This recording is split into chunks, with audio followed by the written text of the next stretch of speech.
Nik esango nuke bere jatorritik ikastolen jaiek badute nolabait funtzio konkretu bat. Eta da herriari nolabait eskaini herriak behar duena.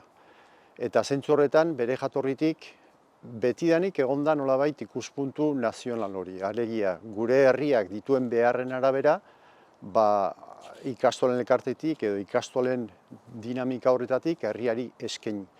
Horregatik jaiak, eta bere hasiera batean kilometroak eta gero gainontzeko lurraldetan sortutako jai guzti horiek, izan dute nolabait betidanik ikastoletatik herriari eskaintzeko nolabait funtzio bat. Horregatik gu beti esaten dugu, bai Nafarro, Oinez, Araba, Euskara, Zibilaldia, kilometroak, herri urrats, ikastolen elkarteko jaiak direla, baina benetazko kapital soziala duten jaiak dira.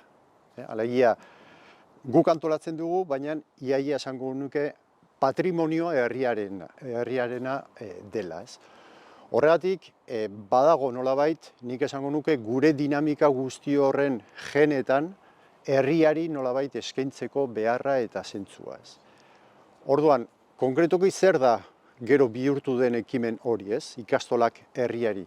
Ekimen hori da duela, ez dakit, nik esango nuke 5, 6 edo akaso 7 urte nolabait egin ditugun aleginak 5 jaien artean gauzak elkarrekin egiteko alegina. Orduan, beti saiatu gara gure eremua ludikoa dalako jai giro horretan bereziki gazteekin elkartu, jolasa, jokoak, eta modu horretan ere naziotasunaren ikuspuntu hori harremanetatik nolabait garatu edo landu. Orduan, saiakera hori beti eraman dugu nolabait ikasleak nolabait elkartuz eta elkar ezagutuz.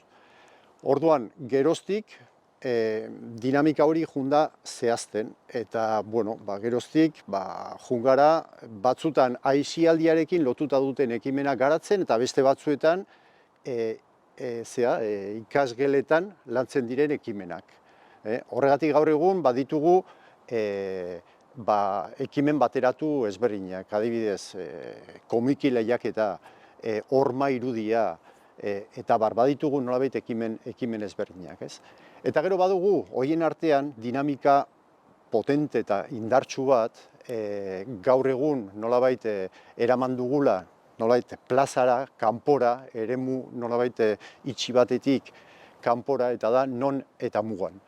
Eta aurten non eta mugan nolabait goraipatu edo landu nahi izan dugu naziotasunaren ikuspuntutik, baina bere mugetatik. Alegia, erdigunetik aztertu beharrean gure kakotzen artean naziotasunaren osasuna, eremu periferiko hortatik nolabait aztertu gure nazioaren errealitatea. Eta gure nazioen errealitatea ikuspuntu linguistiko eta kulturalean.